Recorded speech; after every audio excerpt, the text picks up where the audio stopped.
Welcome to Gift of Life, the Organ Transplant Podcast. These are the stories of those who have received, given, and who are waiting for the gift of life, organ transplantation.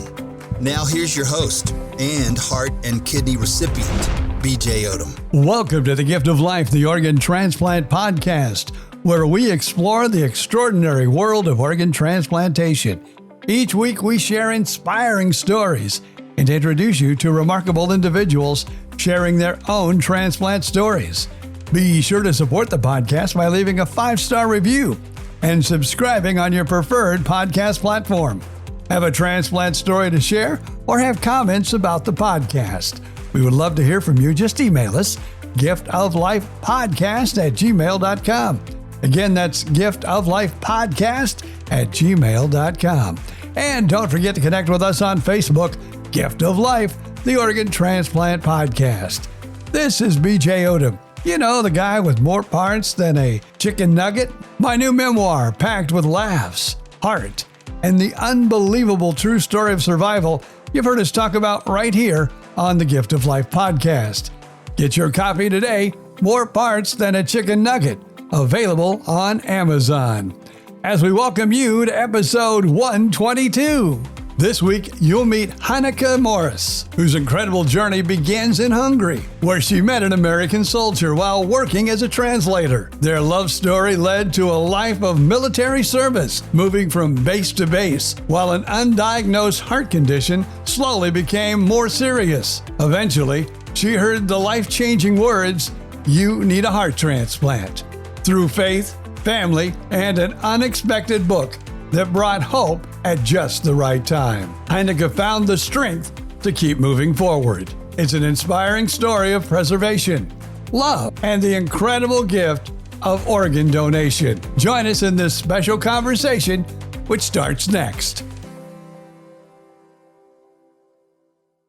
As we get started with another Gift of Life, this is going to be a very interesting name for me to pronounce. So what I'm going to do actually is let you pronounce your name, and maybe you have a little explanation about things that are going on in your life. So welcome to the podcast. Thank you so much. Yes, so my name is Hajnalka. The emphasis on the H, Hajnalka, and I've been told, since it's a hard name to pronounce, that it sounds like the beer Heineken or the holiday Hanukkah.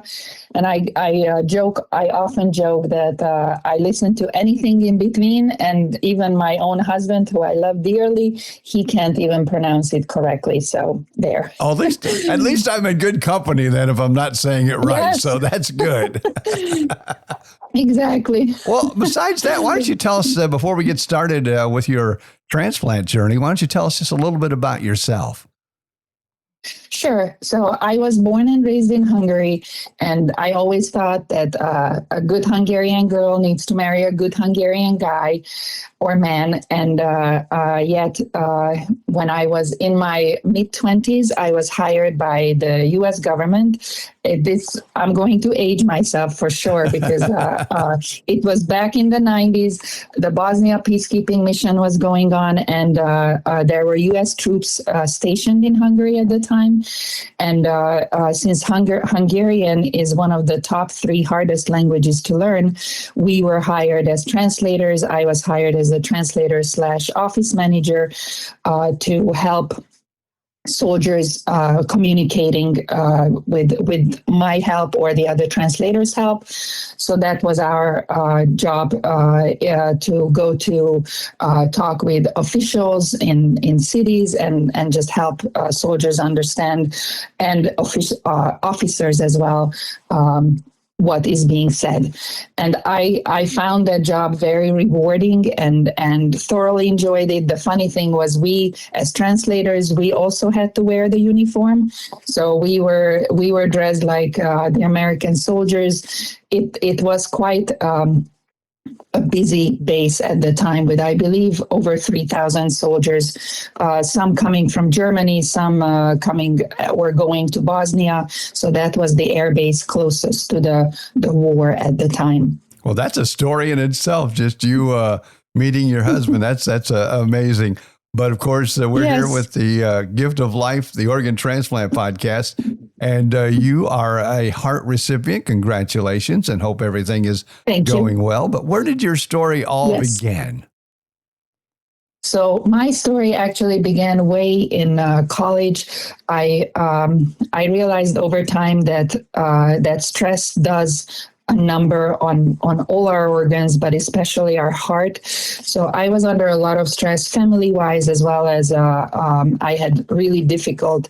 Hungarian educational system is super difficult, and so I had a major exam in college, American literature exam that I had to prep for, and I was under a lot of stress when I started to feel that I had palpitations and just started to feel unwell. At the time, I got an EKG. They caught that there was a rhythm problem, but with the stress, it actually went away.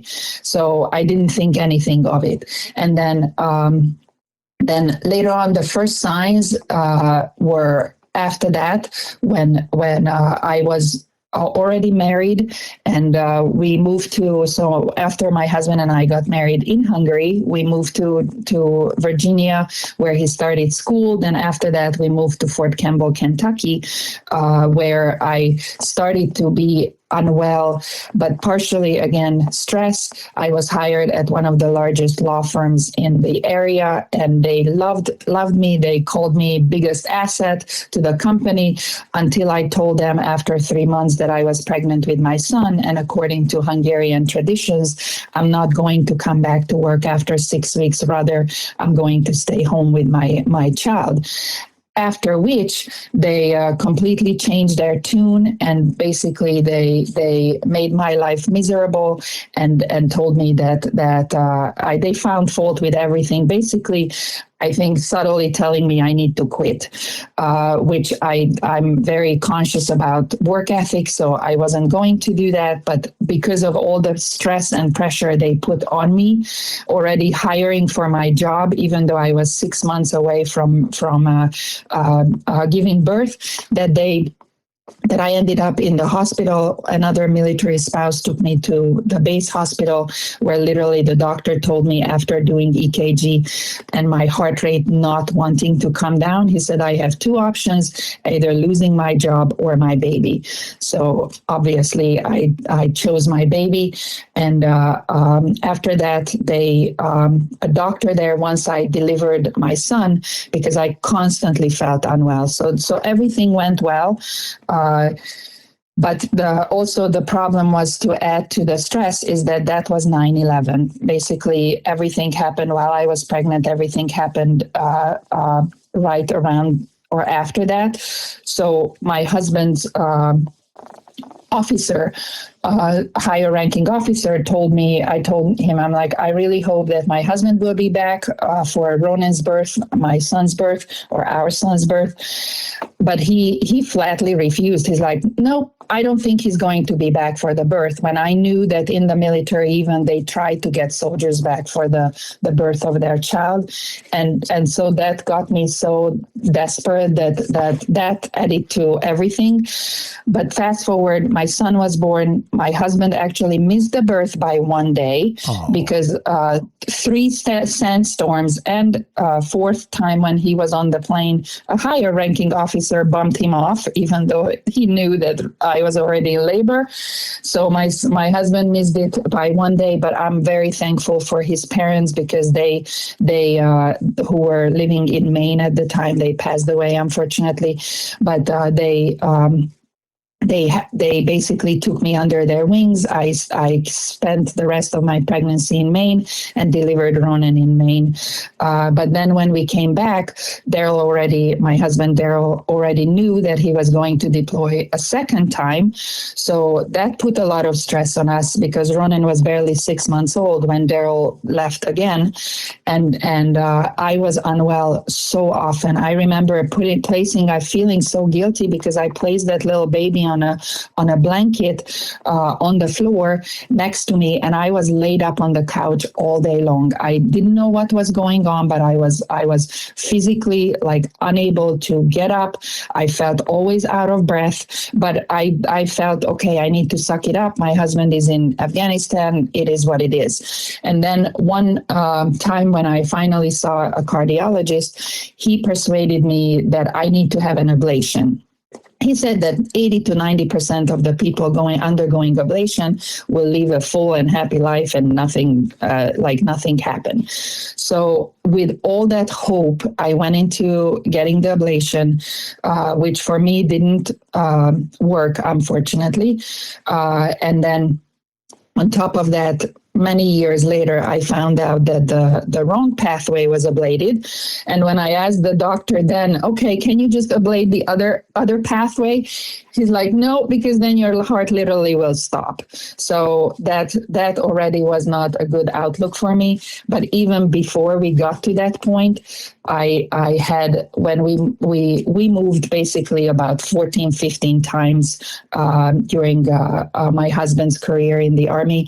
And every time it was very difficult because every time I had to find a new cardiologist who had new ideas, who had new expertise or different expertise. So being followed, like how usually people go to the same cardiologist, that was impossible for me. I had an ablation when we were in England. After that, I had about 3 ablations when one time, one of the many years, we were for 2 years in Texas at Fort Hood. Not only did I have ablations, cardioversion, I believe, is the one where they restart your heart, right? That I'm not 100% sure. I've had a few ablations, but yes, okay. But I'm not exactly sure, so I'm not going to go out on a limb here because I'm no doctor. But I know that that sometimes here's the problem with ablations that I'm finding out as I go through my life too, because I've had like 3 or I think I'm on my 3rd one now. Sometimes they work, sometimes they work for a while, and sometimes they just don't work. They just don't. I know. And for me to get that was a massive blow to hear that they ablated the wrong pathway. How can they ablate the wrong pathway? I have no idea. But that already basically put me on a different path to begin with. But yeah, so I believe it is cardioversion when they put you to sleep literally for the second while they restart your heart, literally like in the movies when they put the pedals on and they restart it, and then they wake you back up thinking that will literally restart your heart so that it will get back in the right rhythm. Well, I had 2 of those and it still didn't help.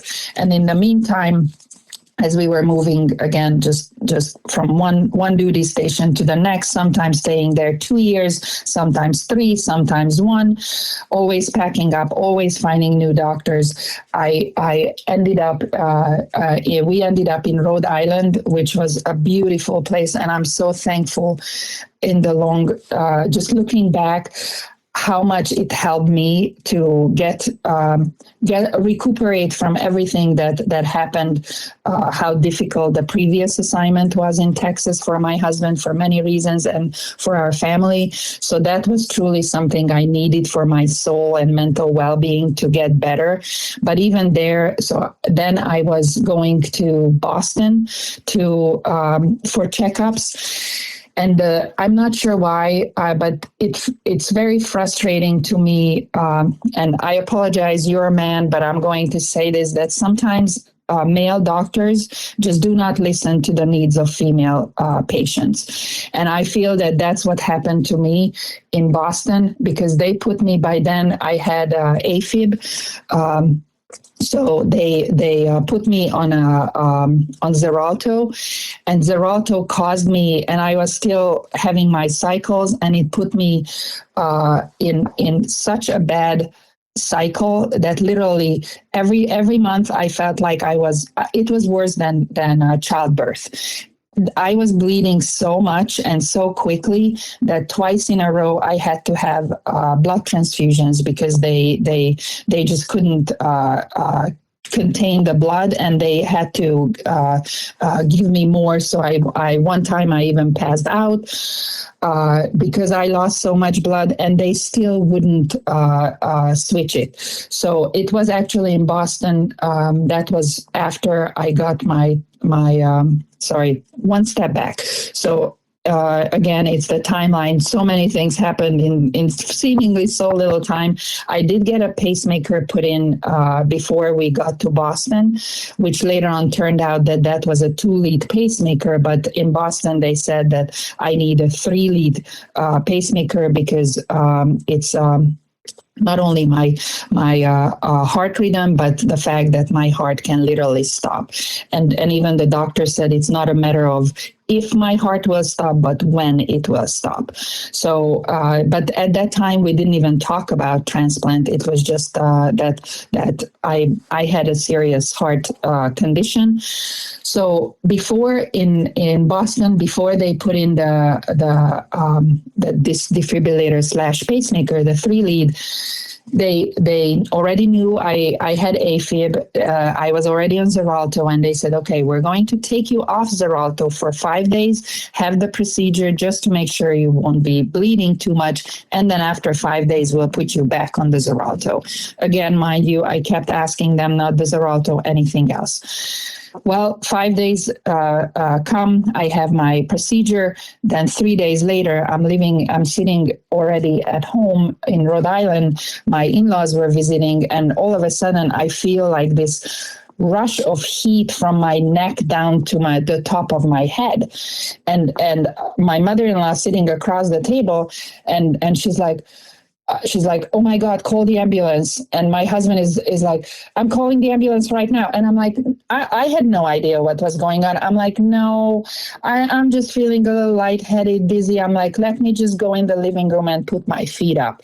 And they were adamant. They were calling, and I was getting so upset because I already had so many hospital visits at that time that I literally developed a sort of PTSD that I don't want to go in the hospital. I'm just going to put my feet up. Thankfully that they were the ones in the right mind and headset, because they literally realized as they were talking to me that I was having a stroke. So because the ambulance that came also recognized the signs of stroke, being my side of my face is being droopy. They took me instantly to the stroke center in Rhode Island, and thankfully within probably an hour or hour and a half, I was there. They rolled me away. I remember that at the time, because I already had the defibrillator in, of course, and I was always told you cannot go through metal, so MRI is out of the question. And because of the procedure, so I had this little bracelet that would say no MRI, and I had a defibrillator. But because of the procedure, I took that off and I never put it back on. And as they were rushing me somewhere, because I wasn't even fully cognitive, I kept saying no MRI, but they later on told me that I made no sense whatsoever. I was mumbling my words, and I was at their mercy, but thankfully it wasn't what they ended up doing. And they got the blood clot. It was already in my brain, but they got that one blood clot that basically was because I was in AFib. And then when the neurologist saw me, that day and the following day, and I mentioned to him that, because he's like, yes, you need to be put back on the blood thinner. And I said, please, I cannot be put on Xarelto. He said, there's another one called Eliquis. And he's like, actually, Eliquis doesn't cause as much bleeding in people as Xarelto did. And I was so thankful. I mean, I can't believe I was thankful for a stroke, because if it wasn't for my stroke, I would not have found out that there are better medication for women, which I was so thankful, because, yes, my cycles returned to normal. So that kept me well for a while. And then we ended up in South Carolina Fort Jackson, South Carolina. Again, new doctor, new story, again, explaining everything from the beginning, long history of heart disease. And the doctor there told me that I need to be evaluated for a heart transplant because I am in heart failure. And I don't know how others were with that, but basically, I went home crying. My husband and family were there. I went home crying. He went to work. I spent the next probably 2-3 days, as I like to say it, with my pity party.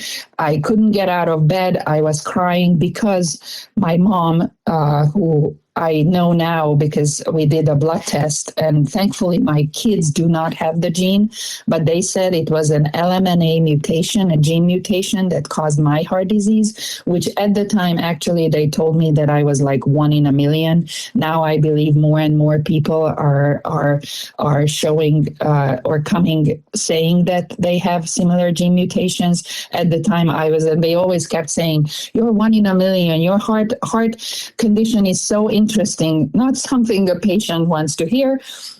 But then here we are, and so they just got together and they said, no, this is my only option. So after my pity party, because I'm never the one. Yes, things do push me down, but I feel that deep down I'm a survivor, and I just said, I know that my mom at age 46, she died of heart disease. I was 45 at the time, and I'm like, I'm not allowing this to happen to me. And especially because as a child, I was in my 20s. My kids were much younger at the time. And I felt like this is not how I want my story. And it was terrible for me to lose a mom at such a young age. Even in mid-20s, I feel I was too young to lose a mom. Mm-hmm. And her being such a young woman, that I said, I will do anything and everything I'm required to do to stay alive. And so then they did the evaluation. And I'm sorry, this still makes me emotional because truly anything and everything I do has and always will be about my family. And to be able to stay alive, I'll go through anything and everything to assure that, as I like to say to them jokingly, I like to pester you guys a little bit longer. And so basically, I had the 2-day long evaluation. Anything. I mean, you've been through it, so you know it's not a quick thing. It's not only not a quick thing; it's not an easy thing. You have a colonoscopy way before you were supposed to have one. You have a mental test, which was actually to me very interesting, but also sobering. That they want to make sure that we're mentally able to process what it means to get a transplant, and also for the families to know that this is not an easy thing, and not to mention what a huge gift we're getting with this. So after all the tests, they said I'm still stable, I'm good to go. Every 6 months, I'm going back for a biopsy or actually a heart cath at the time, just to check how I'm doing. And then we were, I think after the second or third time I went, nothing changed really. I mean, I felt throughout the years, as looking back, talking with my husband about it, that we adjusted to me feeling unwell, that walking uphill was taking longer, that I felt exhausted. So my husband always says that it was like it wasn't just the 4 of us. We were a family of 5. Me and my heart disease were 2 separate things, because we could do things here inside the house, but outside was a different thing. We couldn't go on hikes. I would have always loved to be an outdoorsy person, but yet because I was so unwell, we couldn't. But anyways, we then it was in 2019, December of 2019, when I had my scheduled heart cath at MUSC Charleston, which is, and I will say it wholeheartedly, the best ICU team, the best doctors, the nurses became my family. I loved, as much as I didn't like why I was there, but I loved being under their care. Wonderful people, and I still keep in touch to this day with many of them, but I don't want to jump ahead of myself. So anyways, I got there at the end of December, and they, when they did the heart cath, they told me that I needed to stay in the hospital right away because I was in heart failure. They said I was, I think, about 10% or something like that. So they said that I cannot leave. So they hooked me up. They put in the Swan. They hooked me up to the machines, and they monitored me. But that afternoon, a woman of my height, my weight, my blood type, who was worse off than I was brought in. And they said that obviously she's also on the transplant list, but they said that she needs to get the heart transplant before I do, because they can still keep me stable while they couldn't keep her stable. So with that said, they said that if I wanted to, because I was like, I honestly didn't think, knowing how huge of a process and procedure a heart transplant is, I didn't think I'm going to survive it. I in my mind, and as hard as it is to say, I said goodbye to my family. I don't even know if they know it, but I wrote each and every one of them a letter, put it in our safe. So at some point, if they find it, they will hear from me, I guess, in a sense. But when that woman came in, I told the doctors that patch me up, put me together, because then I'm going home to celebrate possibly my last Christmas and New Year's with my family. So then now was they that, said now, that, but they, if I could just interrupt there, was that going Sure. back to Hungary, or was that just celebrating with your family there in South Carolina? No. So family. No, it's a family, meaning in the U.S. So my husband and my kids, because by that time, my mom already passed away. My dad passed away too. So. And because I was so unwell, I didn't even contemplate coming or doing this, going back to Hungary. I mean, they wouldn't even have allowed me, because I think they knew how unwell I was. So I said, just patch me up, put me together. I'm going back to Fort Jackson in Colombia, the Army base, because I'm spending the last few weeks or days with my family. Sorry, my dog is in the background, and he just moaned because the attention is not on him, I guess. And he's probably sad hearing this story too. Maybe. I mean, he is 13, so he's been through it with me, and he is the most loving dog. I will always say that he could be a therapy dog, because he is the sweetest Hungarian Vizsla, because of course a good Hungarian girl needs to have a nice Hungarian dog. So Hungarian Vizsla, but super sweet. Anyway, so they let me go, but they said that you need to promise us that you'll come back in January. So we set up the date for January 6th. I came back, of course, I mean, obviously, but in my naive mind, because I don't know what I was thinking, but in my mind, I thought, oh, I'm going to stay in the hospital for a week. Then they'll find the perfect match. And then recuperation, say another week, and then we will be going home. Thankfully, my father-in-law was able to come down from Maine. Sadly enough, I think the only reason he was able to come down is because my husband's mom, his wife, passed away like literally 2-3 months before that. He cared for her for months, and so I don't think he could have come down. But it's amazing. A line, even if they're very sad, that he was able to come live with us in South Carolina, so he could take our kids to high school, middle school. and care for the dogs. So I went back. They hooked me up to the machines, and there I was waiting. And then because the hospital was 2.5 hours from home, that's Fort Jackson. The kids could only come down in the weekend. But my husband's job, which to this day I'm so thankful that they allowed him to work from the hospital. So he was already in administration.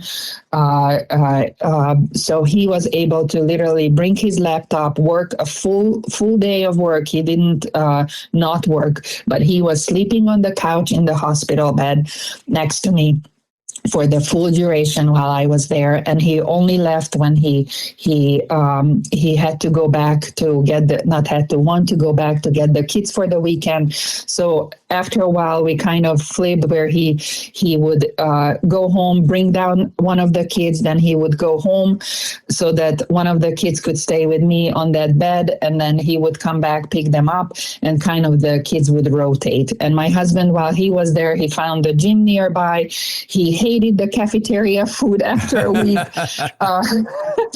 But I mean, truly, when they say, and they ask at during the transplant procedure before you get the transplant, if you have a good network of people and make sure that you have someone who can care for you. That was my husband. And to this day, he is my biggest supporter. And I could not have done this without him, or my kids' help, or my father-in-law's help at the time. So the weeks went by, and me thinking that will be a 1 week thing definitely turned into 2 weeks, 3 weeks, 4 weeks.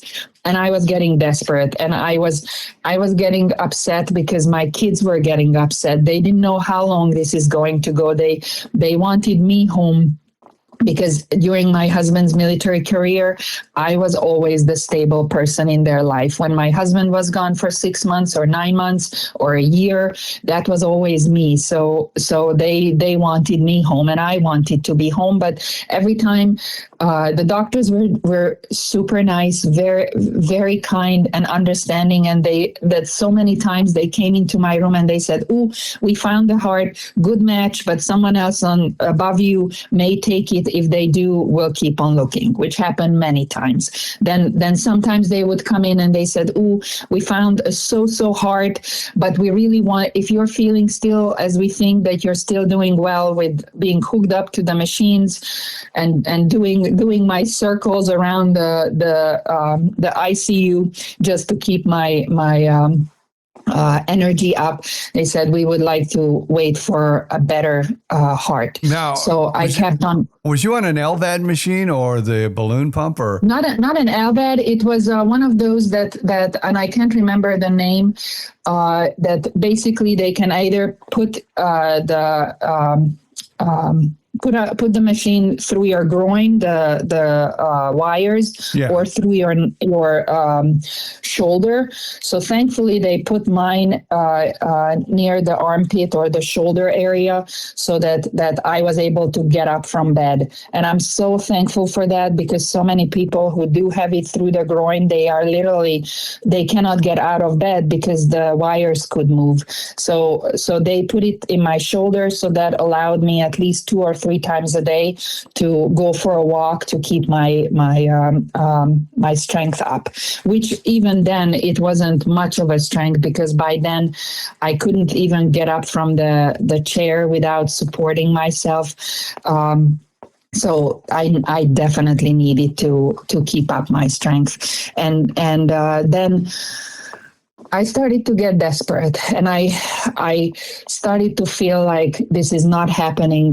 Maybe I was just not meant to survive this, and I started thinking, if anyone. It's terrible to think, but I think desperation gets you to that point where you're thinking, if you hear an ambulance, you're thinking, could that be something for me? Even though that is not how heart transplant works, because my donor was actually in Florida, which I didn't know at the time. So eventually I got to the point where I was like, I don't know what's happening. I kept asking the nurses, and then one nurse, which to this day, it fills me with so much hope that this thing does happen. So I was really upset at one point, just losing hope. And one of the nurses came in. By then, they were my family, literally. And my husband's family, since he was there all alone. And one of the nurses came in and said, actually, there's a pastor or minister who used to be here waiting for a heart transplant, and he was a couple rooms above, or not above, but couple rooms.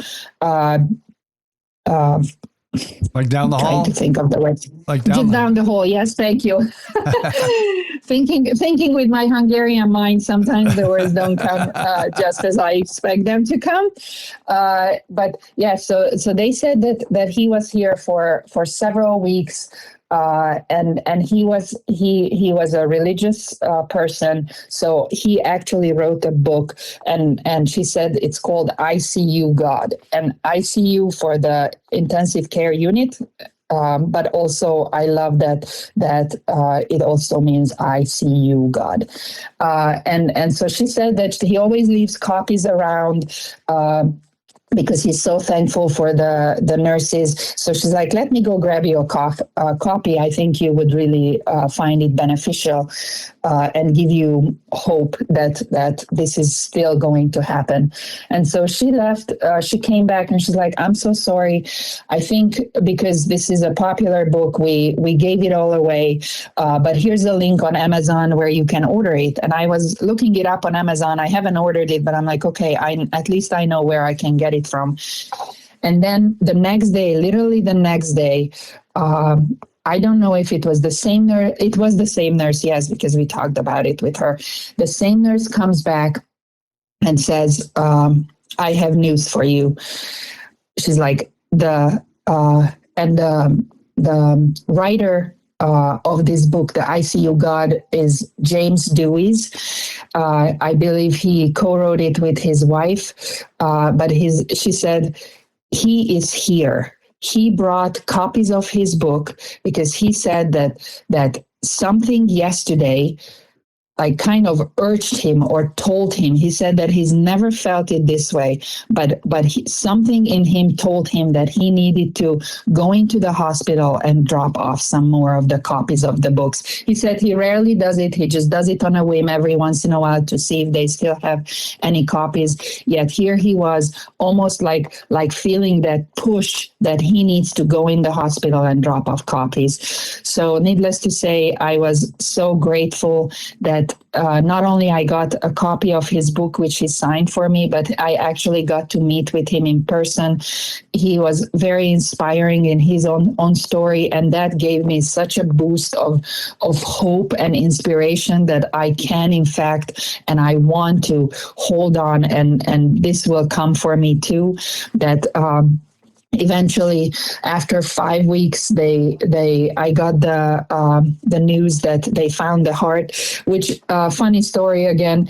I was told by the transplant nurses and teams that yes, when they find a heart, there will be a group of doctors and nurses coming into your room, saying the lovely telling you, sharing with you the lovely news, and all that. Well, mine happened a little bit differently. This lovely doctor also, he was walking along the hallways, and I mean, my door was open. I was always welcoming anyone coming in, especially therapy dogs. Oh my gosh, I'm so happy that hospitals allow therapy dogs, because I also met a Hungarian Vizsla through the therapy dog program. So that was very, very helpful, and just to motivate us to stay on track and to not lose hope. So one day this doctor literally just goes past my room, so I didn't think anything of it, and then he does like a 360 and comes in the room, and he's like, we found the heart. And I'm like, oh, okay. I'm like, I was just so shocked that it came out of nowhere. And also one thing I forgot to add to this story is that my brother who lives in Hungary, he was adamant that he's going to come and visit me. And I told him, I'm like, his name is Peter Petty in Hungarian. I'm like, don't come, because I said, I can't show you around. I said, I'm still in the hospital. And he's like, no, I want to see you. I really do. So he came for a week, and literally towards the tail end of his visit is when the doctor came in and said that they found the heart. So my brother was there too. The nurses instantly came in and they did my hair. So they braided my hair so it will be out of my face. The only thing was though that kind of stopped me in my tracks, and that was also the same time when my husband went home. It was a Friday. My husband went home to bring the kids back for the weekend. So my husband wasn't there. My brother wasn't there. I was all by myself when this doctor delivered the news and said, okay, forever thankful for that, for the doctor's expertise. So much goes into a heart transplant, and for them to basically help me live. I had the transplant. They started at midnight, and again, jokingly, because I don't know these things, the thoracic surgeon was the one who operated on me, who I didn't meet at the time beforehand. And that midnight would have been his third midnight of doing heart transplant, literally the night before. And I'm like, okay, will he not be like super tired because it's midnight? And they assured me that doctors are trained to do this in the middle of the night. So it's what started at midnight. I think it was about 8:30, 9 a.m. when they brought me back out. They said that the heart started right away. They were very happy with the results, and I was thankful to be alive.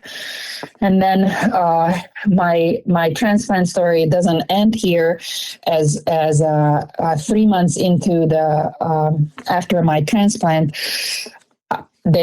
because you have to have the biopsies first. It's like every week, then every other week, and just as we were tapering off to like a monthly, that next one that I had, they found a high rate of rejection, and I didn't even know. I was taking the medicine as I was supposed to. I was doing everything as I was supposed to. And then after the biopsy, they usually let you go home and they'll call you in a couple of days. And as I was driving home with my husband, they call me from the hospital and they're like, how are you doing?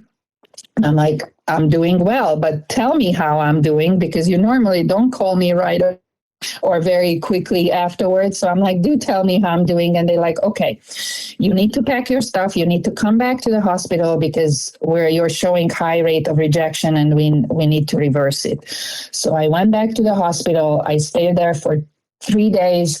Each day I got 1,000 milligrams of prednisone in an IV that thankfully reversed it. But obviously, with all that prednisone, I started to lose my hair. Of course, I had the moon face, everything going that wasn't a pleasant part of transplant, but it did reverse it. And I'm thankful that since then, and that's been over 6 years, I have been doing well. The fact that I haven't had to visit a hospital as many times as I had to ride an ambulance because I was unwell, because I was on a water pill that I lost so much hydration or liquid that basically I fainted, to just not feeling well, to not have to have gone to the hospital only because I only have to go because of my checkups, which my 6 year is actually coming up in 2 days, even though my transplant date is February 8, 2020. I'm just forever thankful for that. I reached out to, and I do want to add that too, I reached out to my donor's family after a year. I know a lot of people because I'm part of the Facebook group, the Heart Transplant Support Group Facebook group. So I see a lot of conversations about patients asking, should I contact my transplant donor's family? Will they respond? I waited a year. One, I wanted to feel better, to tell them that I'm feeling better, but I also waited out of respect for, their loss is unfathomable. So I reached out, and the way it goes is I don't know if did you reach out to yours? Yeah, I had, because I've had both a deceased heart, obviously, and then years later I had to get a kidney transplant. And so, yes, I reached out to both, but have never heard back from either, but those were not easy letters to write. But after I've met some donor families over the years, especially with this podcast, and find out how much they really appreciate knowing that the legacy of their children or their loved ones live on, it does make me so thankful that I sent that letter. Yes, exactly. And you never know when you may hear back from them. It's a process for everyone, for sure, because once I reached out I found out, which deeply saddens me, knowing that my son was about the same age. So my donor was a young man called Kevin, who lived in Florida. Eventually, so we do 3 letters back and forth that the hospital anonymously, so we can't have our names or any information on it, will send to the donor family. The donor family, if they choose to write back, they write back. And then we have to do it 3 times back and forth before then we can go to, and I can't remember the organization's name. We have to actually request that we agree to each other's information to be released. And then we actually can just keep in touch via whether letter or email or any other means, which I'm thankful that over the years, I was able to get in touch with Vanessa, Kevin's mom, Kevin was 22 years old, which breaks my heart. And it made me so sad for her. She is the same age practically as I am. And my son was only a few years younger than Kevin at the time. And to think this unfathomable loss that a mom suffers when they lose their child. So I am forever thankful to her that she honored Kevin's request to donate or to get on the donor registry. Kevin had a little son at the time, a 6-month-old little son, which adds to the grief even more so. But years later, I'm the type of person who through my years and years of transplant, not transplant, heart disease, I in order to help me cope with everything that went on, sorry, I put it into creativity. So my aim is always to uplift and support and inspire people. And so I always wanted to show my gratitude with something I made or did. And a few years ago, I found out from a nurse, just a different conversation we were having. And she's like, yes, have you heard of this? When people go to Build-A-Bear and then they put the little recording is actually of their heartbeat. And I'm like, oh my gosh, this is such a beautiful way to honor the recipient, especially because by then we moved away from South Carolina, even further away from Florida. So meeting Vanessa in person was even more challenging. So one day when I had to have an echo done, I asked the nurses at the hospital if they allow me to record my heartbeat, because I said that this is something I want to do for Vanessa and Kevin's little son. And so they allowed me. I took my daughter because I feel that this is something that she needed to experience too. So she and I went to a Build-A-Bear shop. We picked out a bear. one that we thought the little son would like, and one that for the mom. They were excited at the store to know who it's going to be for, and then I sent both bears to Vanessa, and I remember hearing back even from her friends afterwards saying how much she appreciated it, and how much she values that, and I mean, literally, this is the least I can do. And since then, I sent her ornaments, anything that's donor related, and actually, I don't know if I'm allowed to say this, but partially because I am so grateful and I want to give back to the transplant community, to the heart disease community. I created an Etsy shop. Am I allowed to talk about that? Yeah, I'll let you do that. Okay, so the Etsy shop is called Heartfelt Laserworks. Obviously, I wanted something meaningful for my heart transplant journey, so it's called Heartfelt Laserworks. And it started out as a laser printing, which I still do, but because we recently moved, I haven't been able to set the laser printer up just yet. But I also make heart transplant related T-shirts, ornaments, candles, anything that my aim is always to uplift, support, encourage, because we go through this, and this is also to show that we're not alone in this, that something, if it helps someone, just make it one more day, and while waiting for the transplant, or the families to feel that their loved one's gift is not lost, then I feel that I have a mission to continue that. So this is truly my passion. My mission is to through these small items that I can do something for the community. And not only this is not only just for my profit. Each year I give back 10% of what I make on Etsy. Last year it was first year it was the heart disease American Heart Association, and last year it was the Donate Life organization that I donated money, because I feel that I can never be grateful enough for what I received from the community.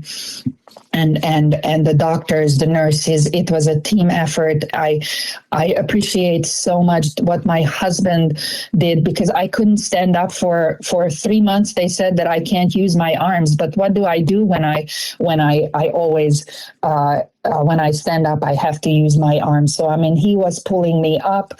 He was doing everything, anything and everything for me.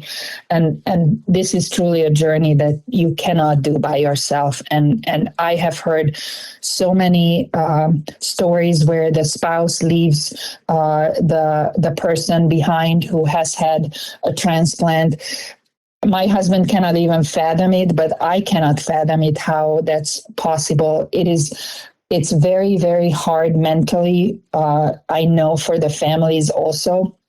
But once you come out on the other end, it is so rewarding to know that family member is able to do so much more. And am I 100%? No. Will I ever be? Probably not. But the fact that I'm here and I'm able to share my story, I hope that it gives inspiration to people to sign up to be organ donors, because it is truly so important. So many people die each year because of a lack of organ donation. So many people are still on the list waiting for an organ, that I am just one of those really fortunate ones who not only received one, but I want to encourage everyone to continue registering, to believe in the power of giving, and just to not ever give up hope.